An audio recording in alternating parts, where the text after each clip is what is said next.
Hey guys, it's Maddie. Welcome back to my channel. Can you imagine studying English so hard but still struggling to communicate with people? I can understand that what people are saying and I usually know what I want to say. But actually communicating people? Oh my gosh, it's so difficult. So today I want to talk about something I'm struggling with and what I'm trying to improve. So let's get into it. Have you ever experienced this? You understand what people are talking about, but you just can't jump into the conversation. You just keep missing the timing to say something. I still struggle with this a lot, especially in group conversations. And honestly, it can be stressful because sometimes you might start thinking, are people judging me because I'm quiet? But I realized something. Having English skills is not enough to communicate with people well. You also need actual communication skills. On the other hand, I've noticed that some people have amazing communication skills. Even if their English is not perfect, they don't necessarily use advanced grammar, difficult vocabulary, or perfect pronunciation, but they are still able to connect with people. So for example, I have met Spanish people in Australia, and I think this is a really good example. Some of them are saying that their English is not very good or the pronunciation is too difficult for them or something like that. But they are usually very confident and talkative and expressive. They make jokes and make people around them enjoy the conversation. Even when their English isn't perfect, people still want to talk with them because they have such a positive energy. And it's so much fun. So that made me realize that communication is not just about speaking English. It's about how you make people feel. I'm still working on it because I'm quite shy, especially in front of lots of people. But today, I want to share things that have helped me. So the first thing, I believe this is the most important thing, is asking questions. To be honest, I sometimes think, oh my gosh, I really don't know what to talk about with this person, or I don't have any question to this person or something like that. I know this is really rude, but I sometimes feel like that. But if you behave like this, first of all, it can become a little awkward.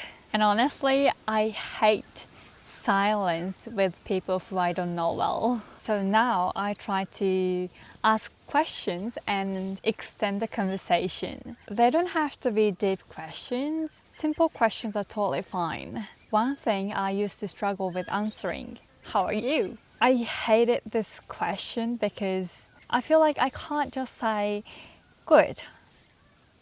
That's it, you know, you know what I mean? You have to say something more, but I just couldn't come up with anything that I want to talk about. I really had to think, what have I been doing recently?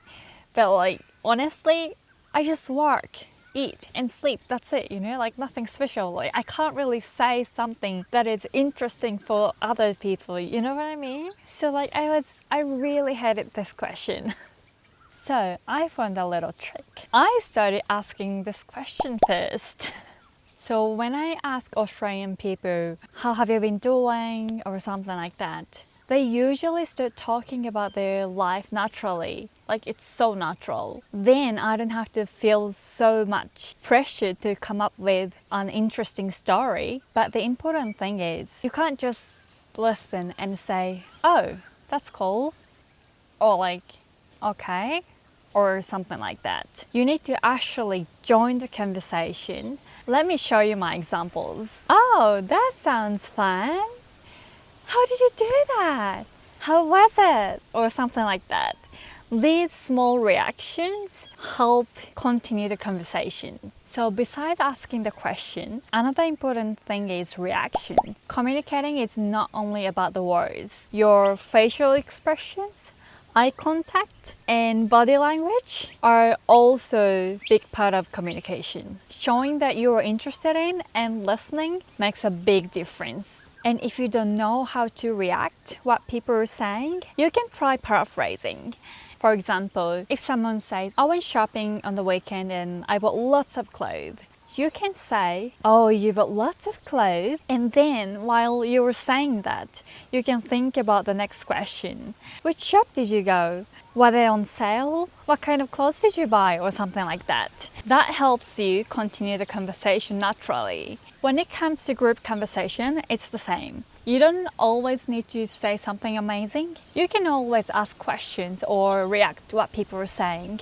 But the most difficult thing for me is jumping into the conversation, especially when people are already talking. The tip that worked for me is just start the first word, even if you are not 100% sure how to say it. Because if you think too much about how to say something, the conversation moves on and you miss your chance. So, for example, you can just start with how, or like what's the or something like that. You can just say the first word and then make eye contact and don't forget your expression that you're trying to say something. Once you start, people understand that you're trying to say something and they will listen. They will stop the conversation for you. They are not expecting you to talk like a native speaker. Even if you can't remember the word that you want to explain, you can just ask when you're talking. For example, oh, hey, what do you call the word blah, blah, blah?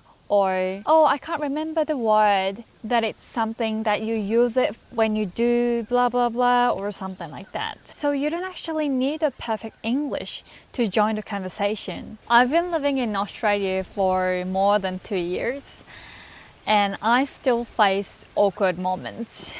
But these are the things I try when I meet new people or join group conversations, and they have definitely helped me. So I'm still learning.